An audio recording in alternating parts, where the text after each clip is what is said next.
Hi there, I'm Fee Peel from the Lived Perspective. I'm a white-skinned, short-red and brown-haired human in a black short-sleeve t-shirt, leaning against a brick stone wall with my back to a chook pit and gorgeous rambling garden here on Dharawal Lands, unceded Dharawal Lands, bringing you Mental Health Month Musings 22. Face pocket notes on person-centered care.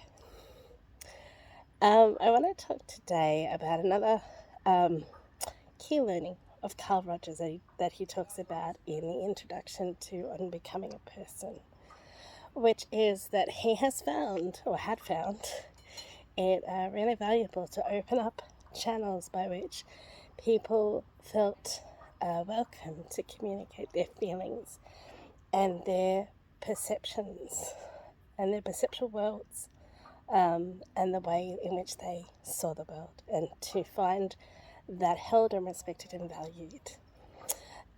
Today we're kind of reviewing a scene between a clinician and a consumer where there was some debate on how mindfulness is defined and how the consumer found mindfulness to be effective when they considered it from their own unique angles.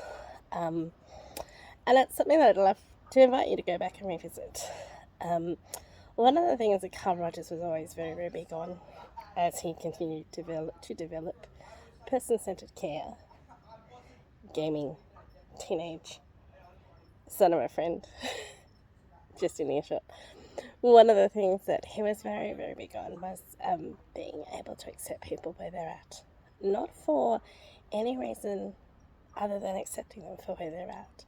We, in this model, he was saying that we as therapists, or we as non-clinical workers, or we as frontline workers, don't have the job of trying to shift someone's reality.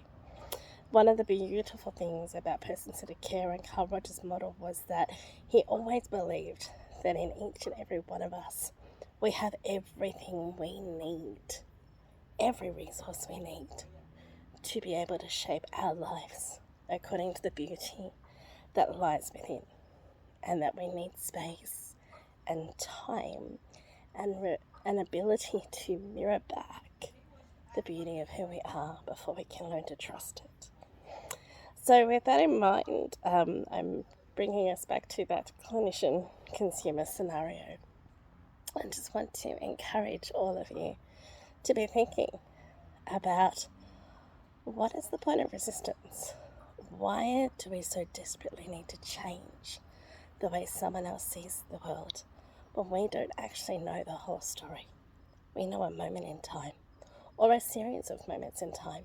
And in fact, when we are dealing with people, when we are consumers in the mental health system, or when we are dealing with people moving through the mental health system, we are seeing them at some of their most distressed moments in time. But that's not all of us, and it's usually a very small epoch in our lifetime. My biggest concern these days with the way I have watched psychology develop, not that I've been alive for the 100 or so years that it's been developing, but as I've studied it and as I've sat with it and considered it and been part of every model under the sun, is that we are all deeply unique. The beauty of Carl Rogers' work was about helping people to find and validate and trust that uniqueness in each of us. Not because it's hoped that if we do that, they might actually then bend to our particular perception of reality.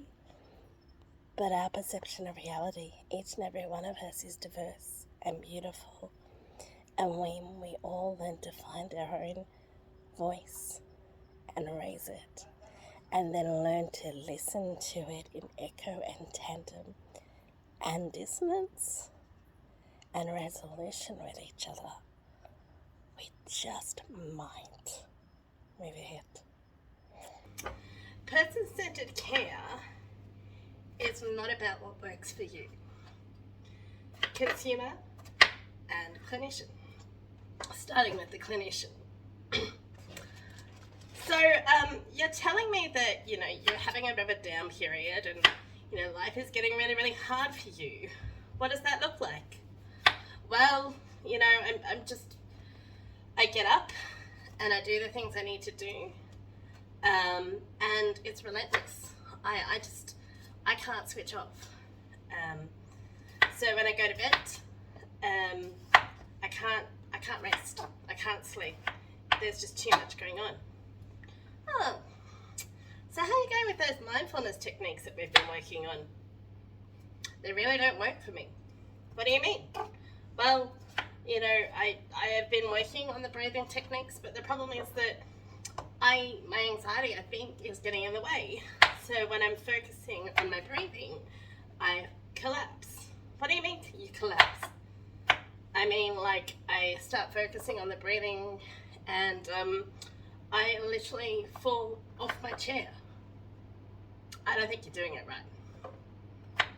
Well, yeah, but I'm following the practices that, you know, we were working on. Like, don't you remember that I fell over? Nearly fell off the chair when I was here last.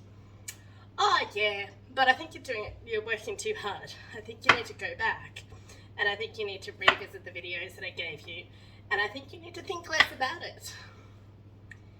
Yeah, but I've been doing this for about 3 weeks now, and I keep going back and I keep trying to simplify it, and it's too hard for me.